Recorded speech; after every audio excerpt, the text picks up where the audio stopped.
The Takeover. Okay. Did we start? Yeah, we did. That's how I start. Takeover. Now, there's a lot of things we're going to get into. When I speak, and when I speak, and when I speak. This is the Takeover. Okay, the levels are already good. The levels are already good, and this is the beginning of the Takeover, episode 45. And the levels look great. Levels are great, and it's time to start. And it's time to start the episode, and we know that we started because this is how we do it every week. Every week we start like this, and it's an exciting week. And we got a smaller little coffee mug, but the coffee's going to kick in soon, and we're going to get going. We're going to be in a good flow, and then everybody's going to be happy because the flow's correct. And when the flow's correct, we're all on the same page. And when we're all on the same page, we're winning. Then we win. Then we're feeling good, and we're positive, and we wake up, and we're living a good life. And that's what we want to do. We want to live a good life. We want to start off life living great. So we started, and welcome back to the Takeover, episode 45.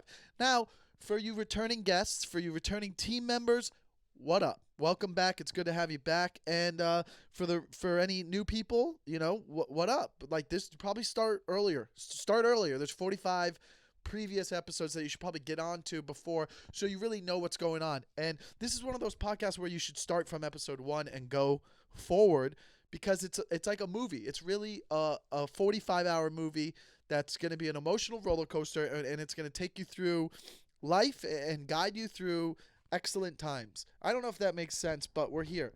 And we got a lot of things going on because, like I said last episode, I got ideas I want to go forward with this podcast. Going into the new year, I have some new ideas, and there's going to be a bit of a transition. And I don't know if everybody's going to enjoy it. Some of you might not enjoy it. Some of you might not be a fan of what we're going to do, but it's part of the process, of part of growing, of where we're going with ourselves as individuals and as the show grows. And that's been the whole point. The whole point is to just be a part of this journey with me. And if you are, I'm grateful for it. If you are, you've left a 5-star review, and we're thankful for that. And then if you're a team member on the YouTube page, bear with me, because we'll get more team meetings coming in after the new year. We just have to transition into the new format of the show, which I'm going to ease into. Because I want to try some things out. And that's what this whole podcast has been about, is being malleable and growing and being okay with trying different things and being a risk taker. And that's how you grow and you become a better person. And that's at the end of the day, that's what we really want to push. We want to grow as individuals and become better people, and then also make it a better show. At the end of the day, we want a show. We want a show that can bring an audience in every week. They can tune in every week, and they're like, whoa, I can't wait to see what happens next week, because that's what a good show does, right? And that's pretty much the basis of everything I want to start with and preface everything going into this episode. This is the last episode of the year. Nope, no. There's 3. I don't mean of the year, but I was going to say in LA, because I go to Florida tomorrow. And the next 2 episodes will be in Florida. I was thinking they would be, so the next 2 episodes actually will not be in Florida. Only one episode will be in Florida, and then the final episode will be the pre-New Year's Eve episode, and that will be the final episode, I think, of this format, because we're going to grow into a different style. We're going to do something different, and we're going to see how that works. And we're going to try something else, and we're going to see if that flow and that feng shui works with everybody. And I don't know if that sentence made sense, but that's what the idea is. So first of all, thank you to everyone who's always had the support of the Takeover for the last 45 episodes. Appreciate you. I appreciate myself. And sometimes you have to appreciate yourself. You have to thank yourself for being there for yourself and being level-headed and positive, a positive mindset, and waking up every day and wanting to get after it. And even though it hasn't been easy, there's up and downs for everybody in this world. So just having a good attitude, you have to thank yourself for that. So thank yourself. But just be inspired. That's really the message, is trying to be more inspired, right? Another reason I'm inspired is because just going into it off the top, one of my first notes is I watched it again, and it wasn't my first time watching it, but I don't know if you guys have ever seen the Amy Winehouse documentary. Now, you could get it on Amazon Prime. You could rent it. I think that's the only one it's on right now. If you rent it on Amazon Prime, check it out. But it's very inspirational. It's sad. Obviously, it's sad because you know the outcome of the Amy Winehouse situation. If you don't, you could just Google it. You find out if you just are clueless and you live under a rock. But that being said, yeah, we know that she passes away, and she's heavily involved in drugs throughout her career and life. But the documentary itself inspires me and brings out a creative energy that I think helps and motivates me.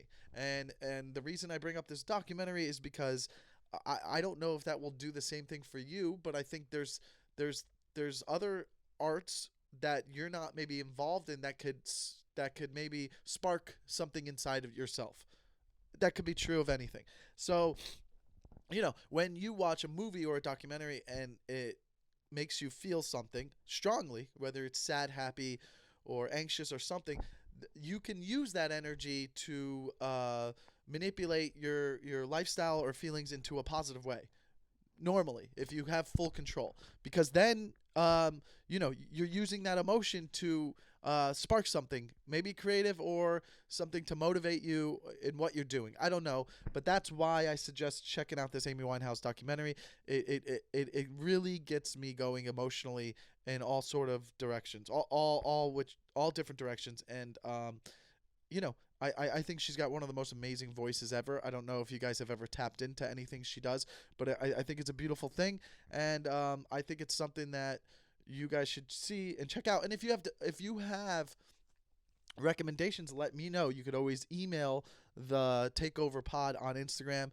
I could always check it out on there if I don't see it on my regular Instagram. That's one way of getting a hold of me. Also, I am going to give out an email later on in the episode to promote what I want to go with a segment on the show, and we'll see how it goes. It could be something that takes over the show completely. I don't know. We'll get into that later in the episode.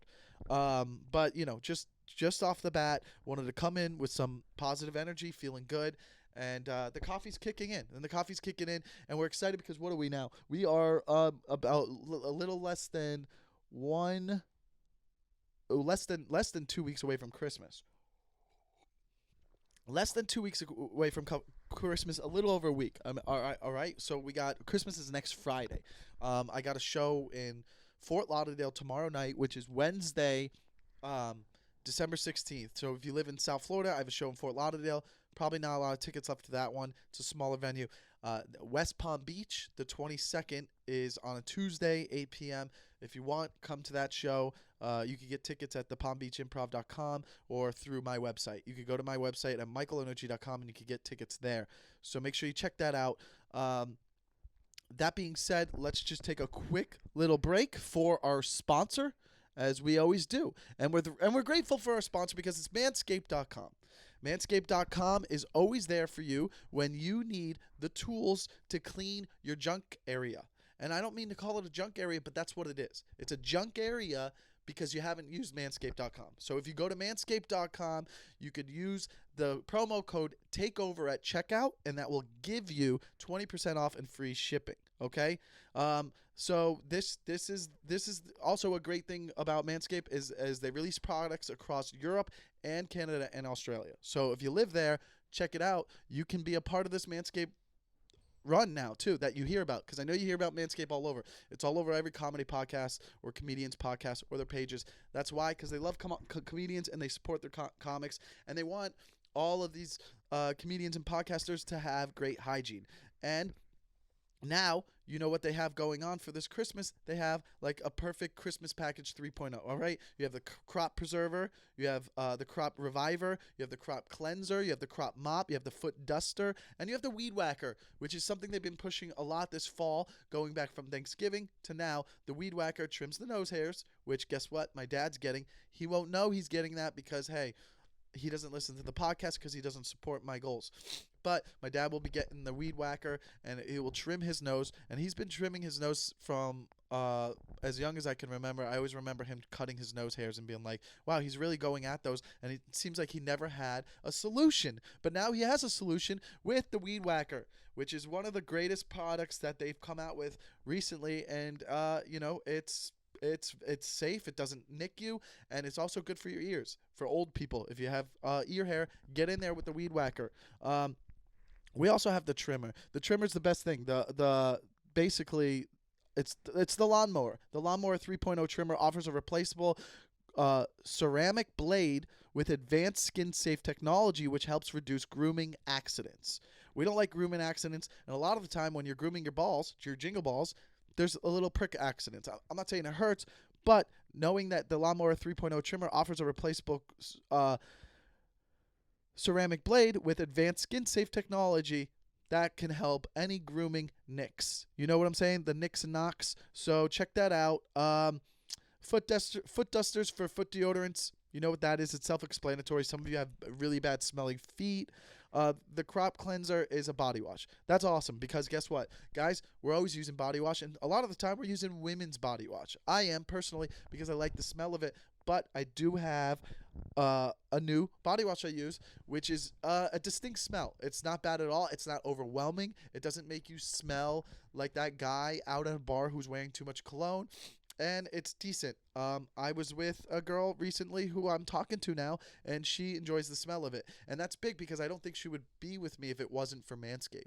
So you don't want to be like me. So you want to use Manscape.com /takeover, 20% off, free shipping, and get your holiday gifts. A lot of good stocking gifts. So make sure you get on top of that. And we're thankful for Manscaped. And over the last few months, they've supported us. And going into the new year, we'll see the format of the show and what happens. But we're very thankful for them, and we appreciate all the help. And I hope you show them appreciation as well. Now let's get back to the show. We're going to get back to the show, and we got a lot going on, okay? We got a lot going on because we're excited about what's to come with the show. Because it's a transitioning period. And we don't mean sexually. When I'm saying it's transitioning, I'm not transitioning. I'm not a transitioning person.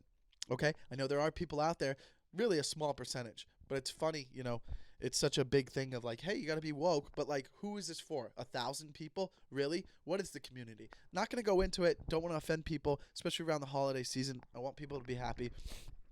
The holidays are tough.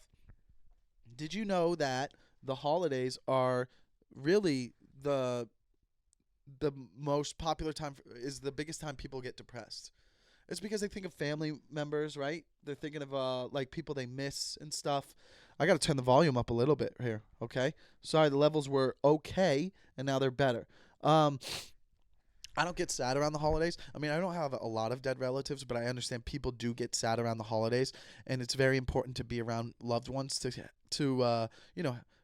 lift you up and have their shoulders, so to lean on. I should have finished that sentence before I didn't, but it is a time that people get sad. But and there are some songs that make you reminisce or remember things of loved ones, and people get sad about that. I think it's the music. It's the music that really gets people sad. I mean, there's upbeat music like Jingle Bells, but then there's some music like White Christmas and that's like soft and soothing, and it's kind of like it feels like the night's ending, or it feels like you're lonely. Especially it can be sad if you are going through a breakup too. It doesn't even have to be about dead relatives. Why do I talk about death a lot, huh? I don't a lot. I just feel like it's come up more than a normal person would. But I enjoy the holidays. I can't wait to get back home. I enjoy the cold weather. I enjoy the cold weather in hot climates. That's what it is for me. For me, that's what gives me the Christmas feel. Like for other people, it's freezing, it's snowing, it's too much, they're miserable. But like when you live in LA or you grew up in South Florida and it gets cool out and it gets really cold, that really brings a nostalgic, exciting feeling to me. I don't know if that happens to the rest of you, but like there's something about like it being cold where it's normally a hot weather place. And speaking of that, cold versus hot, I rather, like if I had to live in an environment, where the weather's like, I'd rather live in 60-degree weather versus 90-degree weather. I feel like most people would. Like, people are like, no way. I'd rather live in Florida or Southern California over, like, you know, Chicago or something, of course. But, like, my whole thing is I'd rather be in 60-degree weather versus 90-degree weather. Like, if I could be in 60-degree weather for 12 months out of the year versus 90-degree weather for 12 months, I'd rather be in the 60-degree weather. But I would not want to live in a colder climate. Like, I don't want to live somewhere where it gets extremely cold. Like, I'd rather be colder than hotter until it gets too cold, if that makes sense. Like, I for sure rather be hotter than colder if it's extreme. But if we're talking about 90 versus 60, I'd rather be a 60-degree guy. I'd rather be a 60-degree guy, and then I'm floating around, having a good time. I'm always cool. I'm not sweating that much. Even when I work out, it's not a heavy sweat. 6 degrees is not too cold. You know what I mean? You get to wear a jacket or like a light hoodie, and it's fine. We're having a good time. 90 degrees, you have to change. You go on a walk to a coffee shop, you got to come home and you got to change. You're already sweating. You're always sweating. You're sweating when you're out at a bar. I did this. I did this in Fort Lauderdale for years. When you go out at a bar, you're drinking late at night in the summers. Everybody's sweating at the bar. I thought that was normal. I thought that's how life was. I thought people just go out at night and they sweat, and you have to come home and shower because you were just sweating all the time. And then when I moved out of Florida and I lived in LA, I'm like, oh, people don't sweat? That's the humidity in Florida? Like, I didn't know about that. And I also think it's easier to cool off. It's definitely easier to cool off than it is to warm up. You know what I mean? Like, if I'm in, let's say it's 50 degrees outside. If it's 50 degrees outside, I have a jacket and pants on. Like, I'm comfortable. I'm comfortable, and it's fine. I can function, right? 50, 60 degrees, 40 gets a little nipply, 30's very cold. You know what I mean? Then it's like, even if you have a lot of heavy stuff, it's not as comfortable because then when you get into a place, you got to take all this stuff off. That's the annoying part about 30s and 40s, right? But 50s and 60s, you can be wearing a jacket. You go into a place, a restaurant, you can still be wearing the jacket. It's fine. You know what I mean? It's not that uncomfortable. You don't have to change a lot of what you're wearing. But like in those cold winters in Chicago or New York, it's like you got to be wearing all these layers, and then you go into a restaurant, you got to take off all these layers. It's a little bit annoying. I could see how that's like inconvenient, right? You don't have to worry about that with 60s and 50s. Now, in the 90-degree weather, it's like, okay, I'm sweating. I'm walking around. I'm sweaty. Now I get into a place like a restaurant or something like that. It takes a minute for me to cool down. If I have to move around, I'm still sweating. Like, it's harder to, like, really cool down.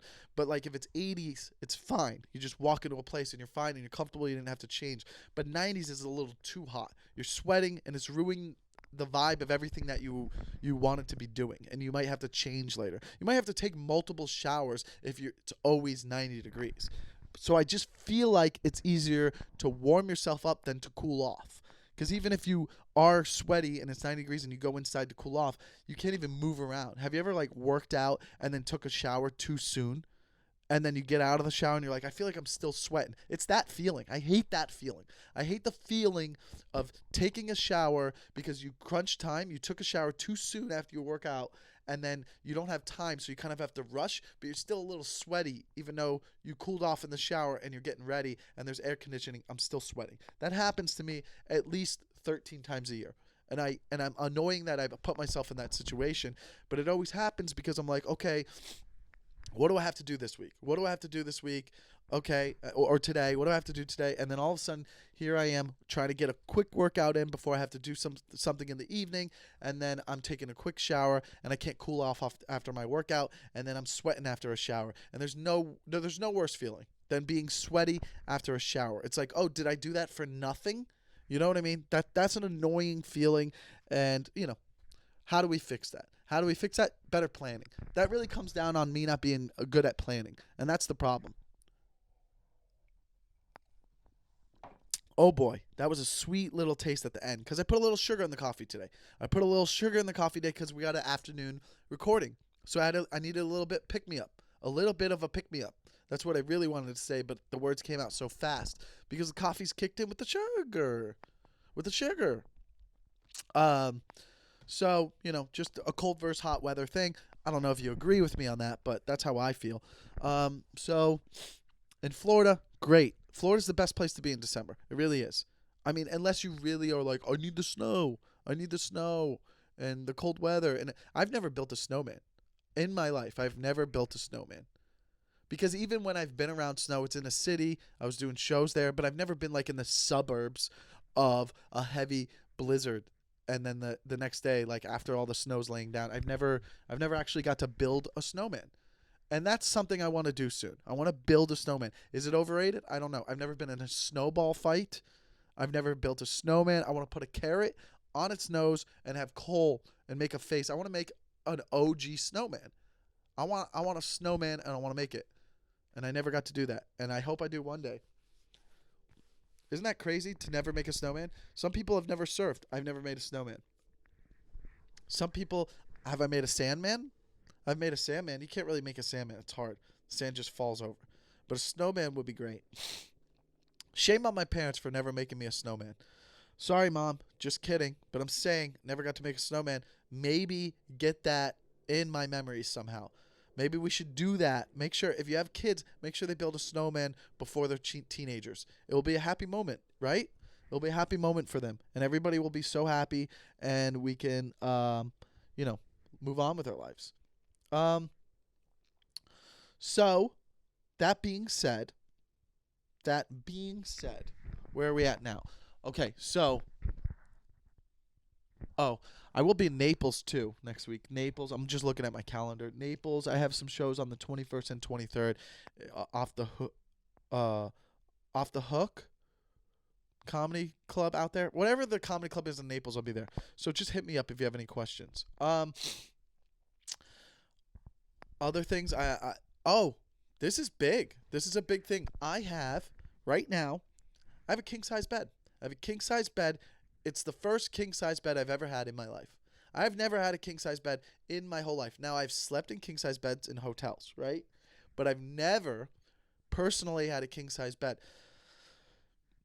It takes up a lot more space in a smaller room. But what do you spend most of your time in the room doing? Sleeping, right? I didn't realize how much of a difference it actually really makes. It really makes a huge difference, even if you do sleep with someone. You could be in bed with someone and they could be next to you and have their own bed. It's like they have their own bed in your bed. Like there's not enough room feeling. Like I wish I had this king bed when I had Wade, the dog, because it would be like he could have his own area. Because he was a pretty big dog, but he would always sleep in my bed. But like it would feel crammed sometimes, especially if I had a sleepover with someone. And sometimes, I have guys sleep over just in my bed and hang out like friends. That's a joke. But that would be funny if adult guys were like, "You want to sleep over tonight and just hang out with me?" But having a king-size bed makes a big difference. It's like literally an extra 6 to 7 inches on each side. And that's a big difference. You don't think of it is because it sounds like it's not that big. Like it's an extra foot almost of bed, which doesn't seem like a lot, but it really is.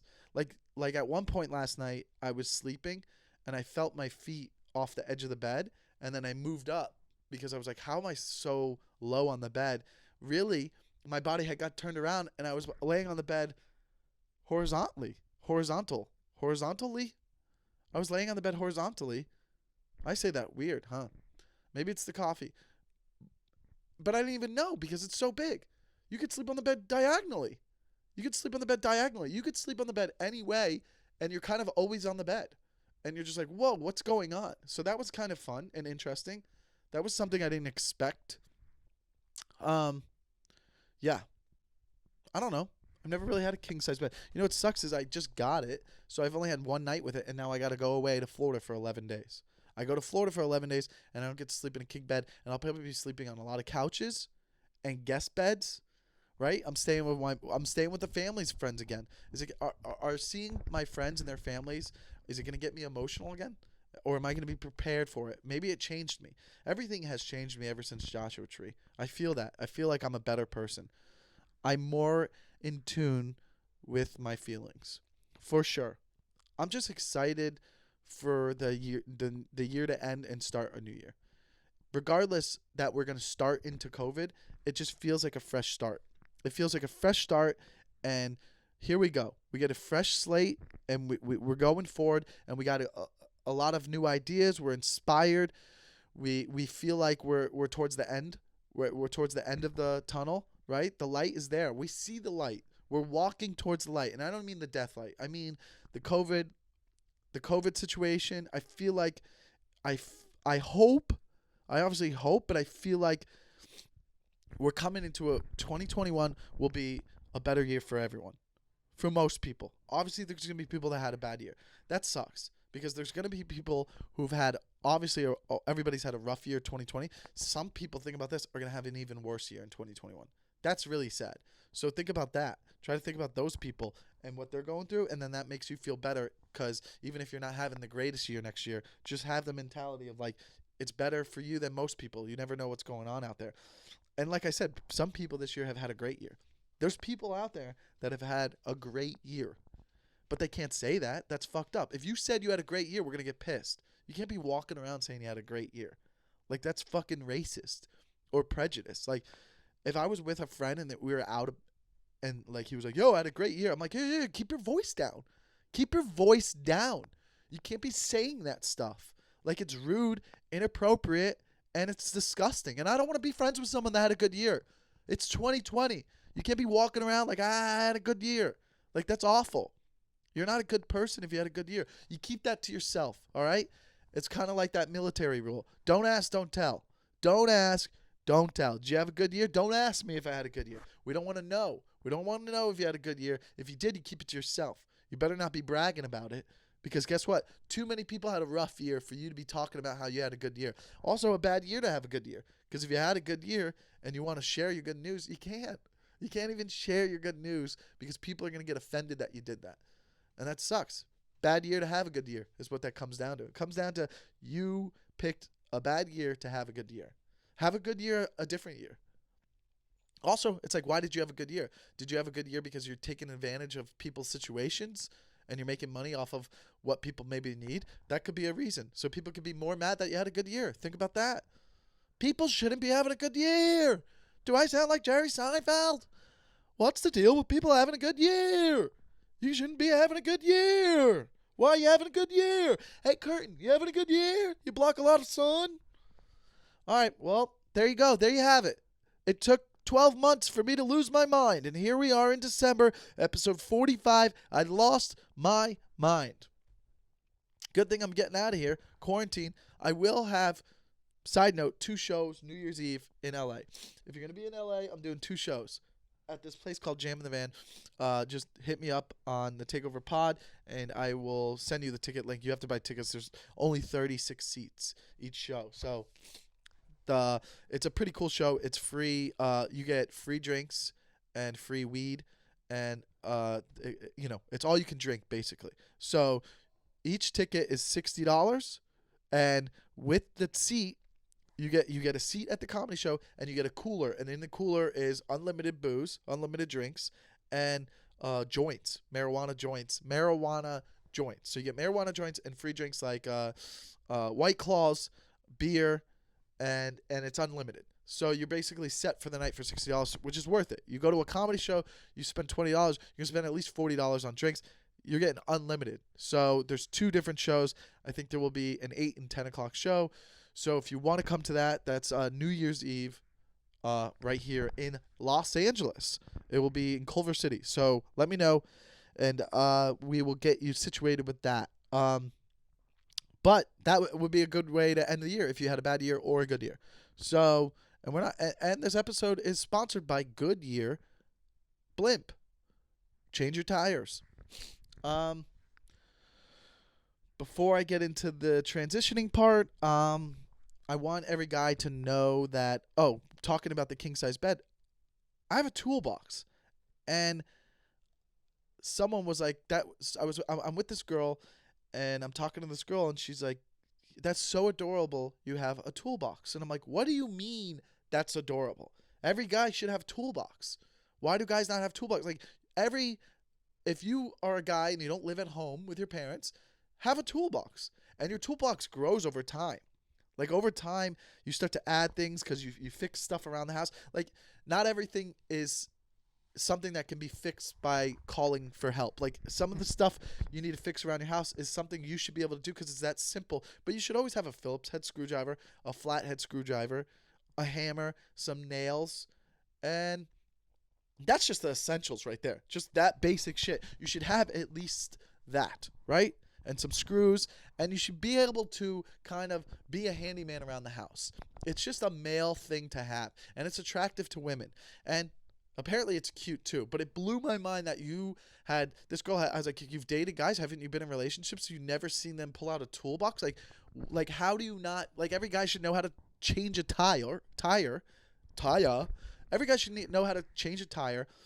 And I guess you don't need to know how to change your oil anymore, but that was something I knew how to do growing up as a teenager, like with my cars.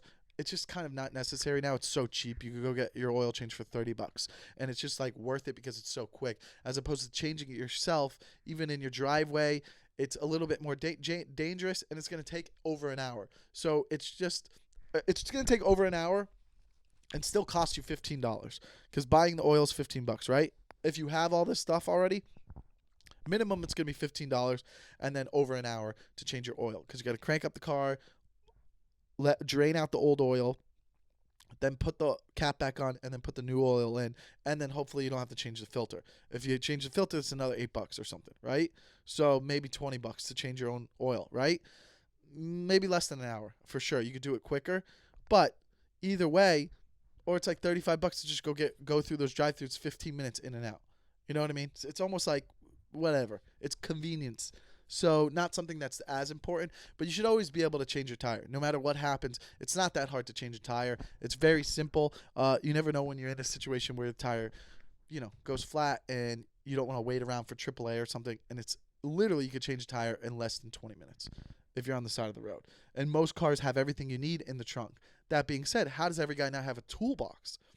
I guess I'm the only one who has a toolbox out of my roommates, which is weird. But still, like I would do most of the fixing in this house. But I feel like every guy should have that. You need a toolbox, and you should be proud of it. If you're a guy in your 30s, you should be proud that you have a toolbox. Every guy should have their own toolbox. And I know there's fun, dumb jokes you could play with, I'm a tool, whatever, blah, blah, blah. But it is important to have a toolbox and to be able to fix stuff no matter what. You got to take care of the women in this world. I know that that's old-fashioned, and we're in a progressive state of mind where women work too, and women are equal, and they get equal pay and all this. When will women have a toolbox and be doing the handyman stuff around the house? Is that ever going to change? Nah, they need us to do it. We need to get cut. We need to get cuts on our hands. Listen, men cook. I get it. And I know there are some women that will patch a hole up in the wall. But like, really? Really? Is there? How many women know how to fill a hole? If I kick a hole in this wall, how many women know how to fill it up? Less. Even though we're in a... Listen, more women can be breadwinners. I'm not trying to degrade women at all, but I'm just saying it kind of is attractive if you are with a girl and you're like, I got that, babe. Let me fix that for you. And then you pull out your toolbox, you open it up, you make that noise because you're looking for a certain tool. You know what I mean? Like if a girl hears that, she's attracted to that. She's like, oh, what's that sound? Sounds like steel hitting each other. Sounds like steel clinging together. Dude, there's nothing that's going to make a girl more turned on than steel. Clink, clink, clink, clink, clink, clink, clink. What is that? Honey, that's steel. Steel. That's metal and steel from my toolbox clinging. And iron from a hammer clinging to a screwdriver. That's attractive. That's an attractive thing. Clink, clink, clink, clink, clink, clink, clink, clink. Oh my God, is he pulling out a hammer? You bet, babe. I'm about to hang up a painting. You know what I mean? This is a real thing. I'm about to hang up a painting, babe. Clink, clink, clink, clink. What's that, a hole in the wall? Oh, what are we going to do? We're going to have to hang something up and cover up the hole. Nah, babe. I got some plaster and drywall. I'll put it on there and I'll sand it. What's that? Sanding the wall down. Now I just need to paint over it. That's attractive. Women are into that. They'll be very happy that you did that.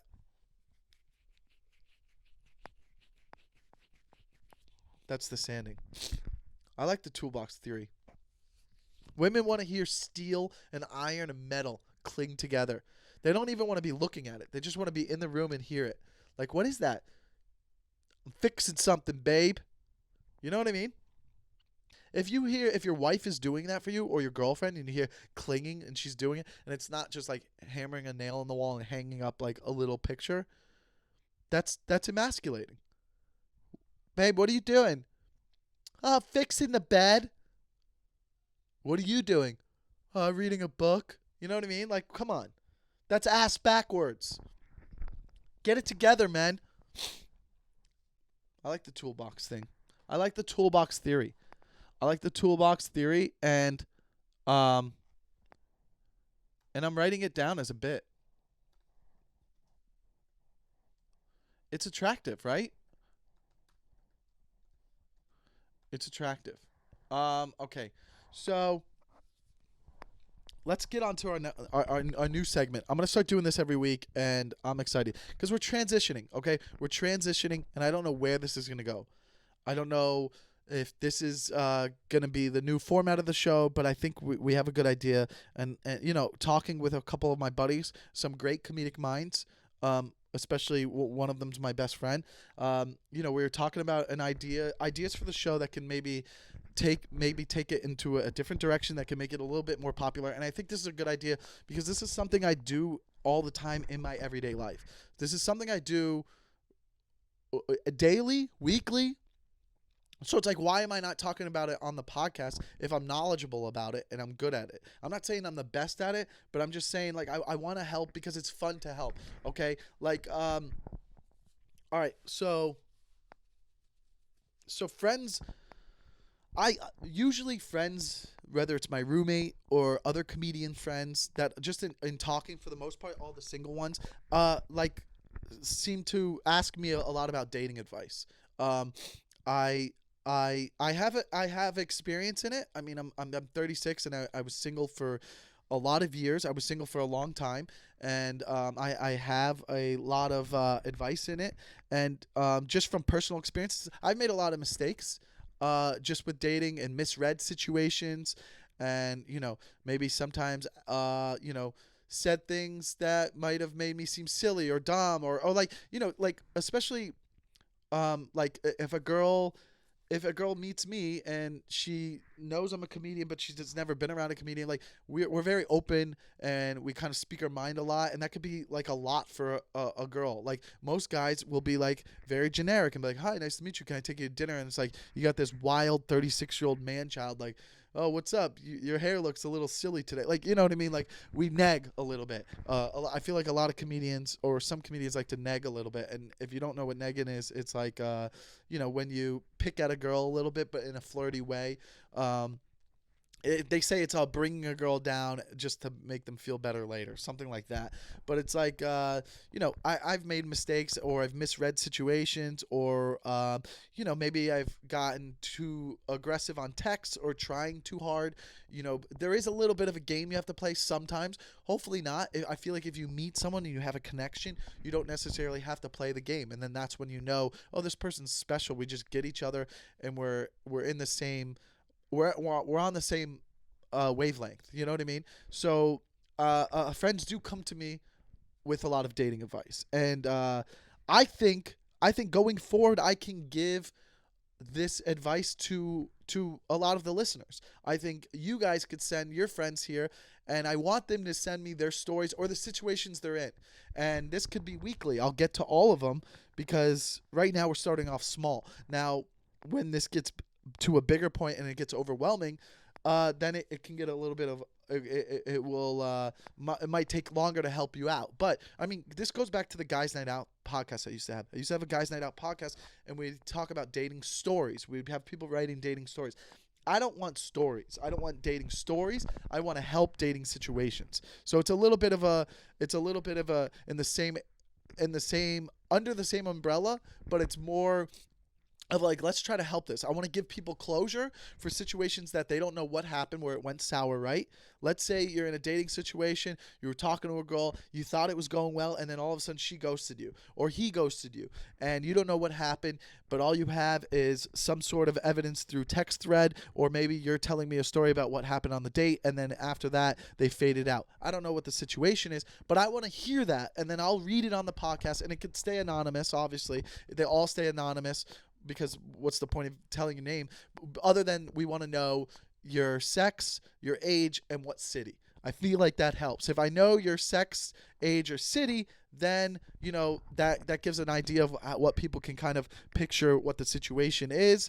But I can give closure to why it didn't work and what happened. Maybe it's a situation that you misread or you don't understand what's going on because you can't see it from a different perspective. So I want to hear stories like that. I also want to hear stories that you're in, that maybe you're talking to a girl or you're talking to a guy, or you're casually dating, or it's beginning out and you're in that situation where it's a game. In the beginning, it is a little bit of a game. You're like, oh, I don't want them to know that I like them a lot, right? There's that. You're like, oh, you both like each other a lot, but you can't show your cards too soon because then you think it's crazy, because there is that infatuation period in the beginning when you meet someone. You're like very infatuated and you like them a lot. And you're like, well, is this real? Do I really like this person, or am I just infatuated and I don't want to overwhelm that person? Maybe there's that situation, right? Or maybe there's a situation where you are dating someone and you want to keep it casual, but you're not necessarily, you don't feel it. You don't feel the connection, but you feel like they're coming on a little bit strong and they want to be serious, but you don't want to be serious, right? Maybe you want to keep it casual, but you don't want to offend them. That's a big thing too, is people don't want to offend people, but also people are like, why aren't guys and girls just honest with each other? Because we don't want to offend people, because it maybe makes us feel worse, right? There's so many variables, and that's why dating will never be figured out. People have been trying to figure it out for years, and it's a very interesting, relatable topic that's gone on for years. Every movie has a love story. Every dating show is popular. I mean, some of the most popular shows, The Bachelor, The Bachelorette, it's about dating and love, and people misread situations, and it's very hard to figure out, and that's why most relationships don't work out. I mean, what is it? Over 50% of marriages end in divorce. That's not even the people who made it to marriage. What about the relationships that broke up before even getting married? So most relationships don't work out, and it's hard because, we're all so different and we want different things and we think we know what we want, but sometimes we don't know what we really want because we don't know ourselves. And that's why I think going forward, we'll start the podcast with, a little bit into self-help, knowing ourselves, being positive, kind of what I do already with the Takeover, right? Maybe self-help, making ourselves feel better about who we are and our decisions, and bettering ourselves each day, because it starts with us. And if we're comfortable with who we are and we know who we are as a person and we know what we want, then it's easier to share that with someone else. And that's just from my experience in dating. Like, now I'm more vulnerable. I communicate better, and I think it's drastically helped me in relationships, more so because of this podcast. This podcast has been a self-therapeutic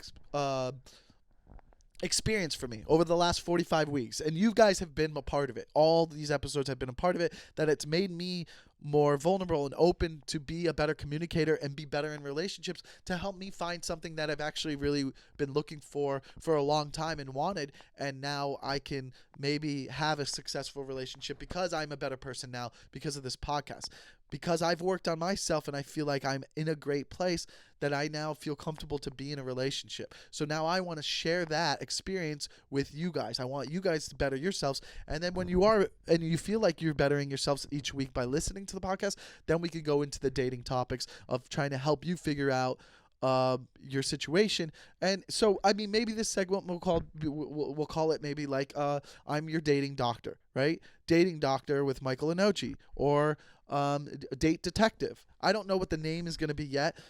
Maybe we could vote on it. Do you guys think this little segment could be called dating detective or date doctor? Date doctor, dating detective, something like that. That's what I got at first right now. We could go with it, but I don't know where this will go. But I think this is a better idea, and I think it's a better idea for the podcast.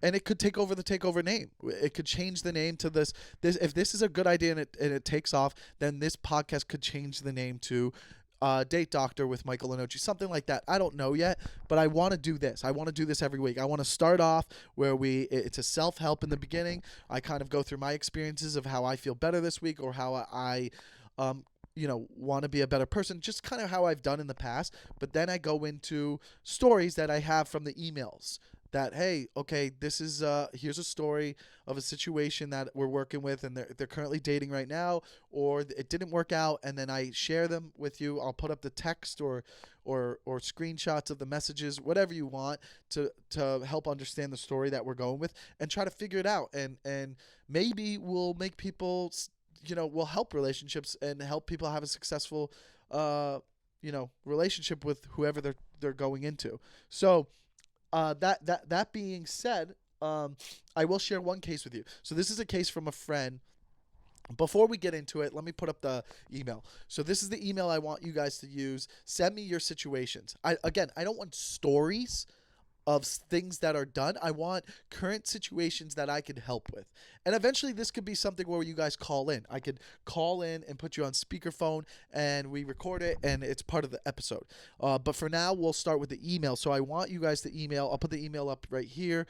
It's Lenoci.Michael at gmail.com. That's the email, Lenoci.Michael@gmail.com. And my last name is Lenoci. So Lenoci, Lenoci.Michael@gmail.com. Email me your current situations, and we'll start with that, and we'll see what kind of response I get, and we'll see how much time that takes into the next week's episode. Although next week I will say I have a special guest for you Big Brother fans. We have Memphis Garrett next week. So if you're a Big Brother fan from that CBS show, he was just on Big Brother All-Star. That's something to look forward to. Next week's episode is with Memphis Garrett, and maybe I'll have a 2-part section with him and then do the dating part with him as well. Or I could skip to the date doctor or date detective for the following episode the following week, because I do already have scheduled episode next week with Memphis Garrett. But let's see the response we get. So email me your current situations, or situations that maybe aren't current, but you're like, I don't know what happened. You need to know, you want closure. So if there's a situation you want closure for, or a situation that you're in right now where you're a little confused or you're scared and you don't want to ruin it because you like the person, then email me at Lenoci.Michael@gmail.com, and we'll get into it within the next 2 episodes, and we'll continue to do this each week. And maybe when you hear stories, it inspires you to maybe write something in. But I'm going to give you a current situation with my buddy. I'm not going to say his name, but he's a friend of mine, and it really pissed me off, but I want you guys to kind of learn from this. And then we'll see what happens. Okay, so this is my buddy. He's been talking to this girl, and he was casually talking to this girl. Okay, and going into it, my buddy, he's about 32, 33 years old. He lives in LA, and he's a single guy in LA in his 30s. Very smart guy. Wouldn't say he's the most necessarily stereotypical ladies man type of guy. Kind of like a wholesome, seems like a good, maybe nerdy or type of guy, but whatever. In your 30s, everybody's dating. They all have their experience. Let's just go with 32-year-old single guy in LA, has a stable job, right? So he updates me with the situation, and he's like, hey, I've been talking to this girl. I was talking to other girls in between, and then they faded out. Some of them faded. He was casually dating a couple girls, right? There's this one girl, though, he liked a lot. He'd been talking to her for about a year, right? And she's a single mom, has a kid, but seems a little promiscuous, I would say, the way he's explained it. She lives a little further. He lives in West Hollywood. She lived out in like Playa Vista. So it's a little bit of a commute, especially when life is normal. Maybe not during COVID, but that's a commute that is a big factor in dating in LA, because it could be like a 45-minute drive sometimes when you guys want to meet. It's crazy. LA, that is a factor in LA, truth be told. So anyways, he was casually dating this girl and never really felt like he wanted to seriously date her, right? Was casually dating her, and then at one point she kind of laid off him a little bit, and it shook him, right? And he felt like he really liked her, realizing he really liked her, because now she was playing the game where she's not giving him attention. And that's really what happened, right, guys? That's what happened. He was taking these girls for granted, and then one of them was like, the other one found a relationship, and then this other one was like, hey, I think we should just be friends, and it shook him, right? It shook him because he realized he couldn't have it anymore. So this is an ego thing. Already we're going into it. It's his ego. That's what's going on. It's like, does he really like her? That's what I was questioning. I go, do you really like this girl, or do you like hooking up with her and now your ego's shook? That's what I'm going into with this situation. So he sends me a screenshot, right? He sends me a screenshot and he's like, okay, well, because he had told me the situation. And I go, here's what I want you to do. Every time she texts you, I want you to screenshot it and send it to me, and I'll tell you how to respond. So that's what we had going in. So he sends me a screenshot of her sending a message saying, hey, first of all, before this screenshot, he said, hey, she asked me if I wanted to meet up at the beach and go on a walk, but as friends. And he was like, oh, let me see. I possibly can hang. I can hang tonight for sure. And then she goes, okay, but I just want to be clear that it's just as friends. And he goes, yeah, no problem. And then she cancels on him. And I go, ha ha, she fucked with you. So now this is going into it. He screenshots me.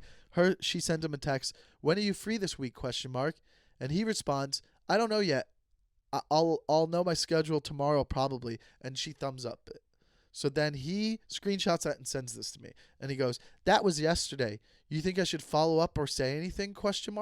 And I say, no, man, not at all. Going forward, I was just mad that he even responded that way. I would have not responded and let her sit on that text for a little bit. Because at this point, I told him, I go, my thought going into this is she's got another guy she's seeing right now. She's hooking up with another guy, and she's keeping you there as safety. That's my honest truth.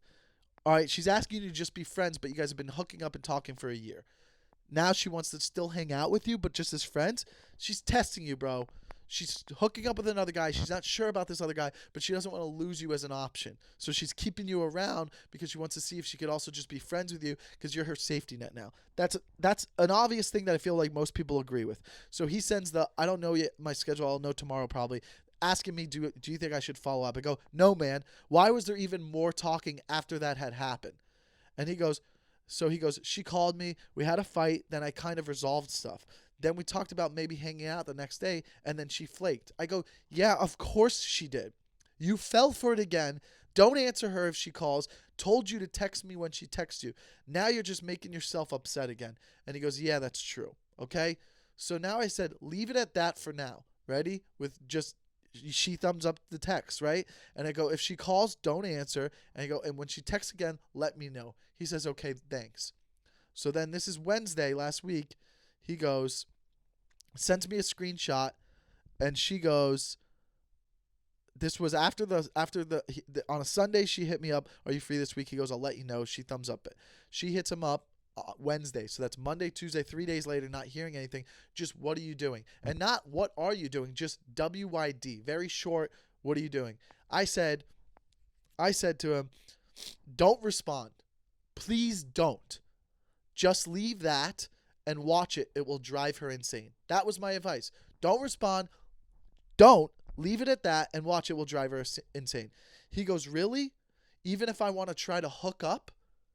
I go, yeah, man. No, don't. I go, bro, you're too emotional with her. He's already lost it. At this point, he's too emotionally involved. And if you want to fix yourself emotionally and not be hurt, because he was hurt. That's what he said. He's like, he was hurt and shook by it. So it's like, bro, you're just going to dig a deeper hole, and you're not going to get over this emotionally, and it's going to fuck you up emotionally, and you're not going to be able to function in day, and it's going to get into your work, and it's going to mess you up. So you got to work on yourself now. You're emotionally distraught from this girl. So let's get past that. Forget about sex, man. Forget about getting pussy. That's what this is. This is his ego. All right. So he's like, I go, bro, no, you're too emotional. I go, just keep swiping. I said to him, go on the dating apps and keep matching with people. Keep yourself busy with meeting other girls. Keep swiping. He thumbs up, keep swiping. Ready? I go, you need to do this for your mental health. That's what I said to him. And honest truth, I go, you need to do this for your mental health because this isn't healthy.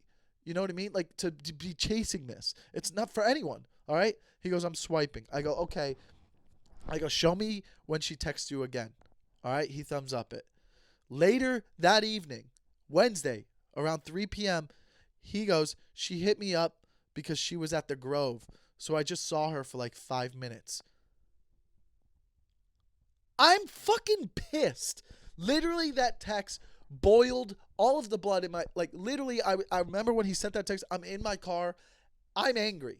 I'm mad. My day's ruined. My day's ruined because of this guy's situation. I go, bro, I'm trying to help you, and now you're fucking up my personal life. You're fucking up my mental health. Now I'm angry because of something that has nothing to do with me. Now I'm pissed. Don't come to me for help and not listen to me. That's a big rule. If you're going to come to me help, if you're going to email me situations on this show and I'm going to help you guys and you're not going to listen, I'll block you. All right? Because now I'm fucking pissed. I go, you suck, man. Not going to help you if you're not going to listen. I go, you're giving her what she wants and now she's just using you. I go, you're too available. I go, even if you wanted her as a hookup, she won't because it's too easy to get a hold of you. And he goes, you're right. I fucked up. I'm sorry. I go, yeah, you did. And I'm pissed and I'm literally annoyed because everybody listening right now agrees with me. That's how much you fucked up. I want to show him this clip. He goes, ha, ha, ha, damn it. I'm done. No more. I go, I don't believe you. I have to lay it down to this guy. This isn't a 21-year-old guy. You'll see. I go, I don't believe you. As a matter of fact, we can't hang until you show me you haven't responded. I told him that for real. I go, I don't want to even hang out with you, bro, because it's like you're not listening to me and you're obviously emotionally unstable if you can't even do a simple thing like this. You're not 21. Watch, I say that. I go, bro, I want to see multiple texts with no responses from her, and I want to see some missed calls. And he goes, ha, ha, ha, okay, this isn't funny. He's thinking I'm joking around. He goes, I only met up with her because it would have killed me to find out what she was going to say. That's the point. She has you emotionally attached, so you have to hang on to everything. I thumbs down that. I go, no, man. That's when you know you're not mentally well. If you're holding on to her, like, but what does she want to say? Like, that's the worst place to be when you're dealing with a girl. When you're like, but I have to know. But I have to know what she's gonna say, even if she doesn't want to be with me. That's the worst place to be mentally. But I told her I can't stay. So hopefully that's 1 point for me. I go, no, that's dumb. It's over, man. I said it's over with this girl, and it should be. Okay. I don't even want him to hook up with her. I go, you're in your 30s, bro. Grow up. You're not 22. That's what it comes down to. You're in your 30s. Get it together. Get it together. You're in your fucking 30s, bro. You're not 22 and you're emotionally unstable and you can't handle it. Like, bro, you have a life to live and a life to gain and a life to structure and move forward being a better person. Like, this is dumb to be emotionally attached to a girl that's playing you. And he goes, yeah, you're right. And that's where we left it at. And he hasn't hit me up again about it, but I should follow up. But like, it's things like that. You need to know how to act in those situations, especially if you're not a young person. That's just an example. And maybe I'll follow up with Amiee. Oh, I said his name. I shouldn't have fucking said his name, but whatever. Maybe I'll follow up with him and find out what else he has to say because I want to make sure he's listening to me. And if he's not, I'll even be more mad. And I'm sorry I got too mad. But those are simple situations where, like, how does he not know what to do? I know that just from experience. I know how, listen, even if you do, let's say he was like, all right, my goal is I want to just have her as a hookup again and have her under my wing. Okay, I can get you there. But my advice is, you should be done with her anyways because there's no way for you to get emotionally detached from her unless you meet another girl. That's rule number one. He has to meet another girl and then be into this other girl, and then she could hit him up and he could be like, maybe I'll do it for convenience, and then he's emotionally detached from her. But he's never going to get to where, oh, I just want to have her again as a hookup and then not really care. It's like, bro, she could tell you're emotionally attached. You're never going to just have her as a hookup because even if you went and hooked her up and she was like, hey, let's hook up, you're going to go there and you're going to catch feelings again. So it's like it's a bad area to be in. So he needs to understand that, and that's frustrating. So that's a simple example of what I want to do going forward. We'll see if there's a follow-up with that. I'll try to get I'll hit him up and see what's going on with that. But, like, that was a frustrating case where, like, you have to know that stuff. So if you're in a situation similar to that, or you know a friend that's in a situation similar to that, send it my way. Email Lenoci.Michael@gmail.com, and we'll get into that.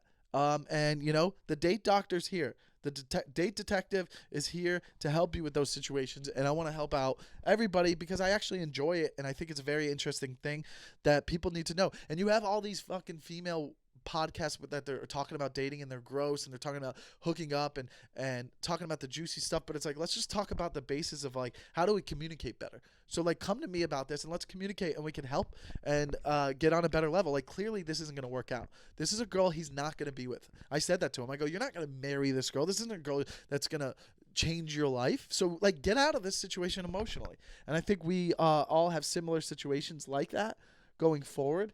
And, and that's why I told my team members for the YouTube page to bear with me, because there will be a whole new membership program going forward, or Patreon, as you say, that could benefit people who need more personal help, where I can maybe FaceTime with you.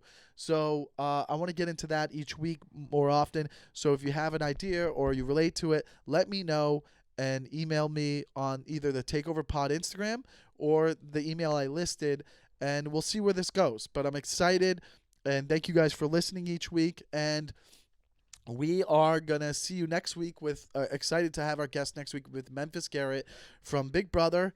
And then we'll follow up the last episode of the year with more segments from the dating detective, Michael Lenoci, or the date doctor, Michael Lenoci, depending on what you guys think is a better name. Let's hear it from you in the comments, or email me and let me know what you think. I hope you enjoy this, and thank you guys for subscribing each week and being a fan of me. And without you, I'd be nothing. I'd be sitting here doing nothing by myself. So love you guys, and we'll see you guys next week. Bye.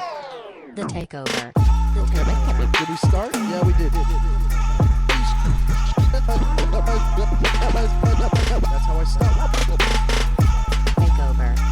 Now, there's a lot of things we're going to get into. When I speak, and when I speak, and when I speak. This is the Takeover.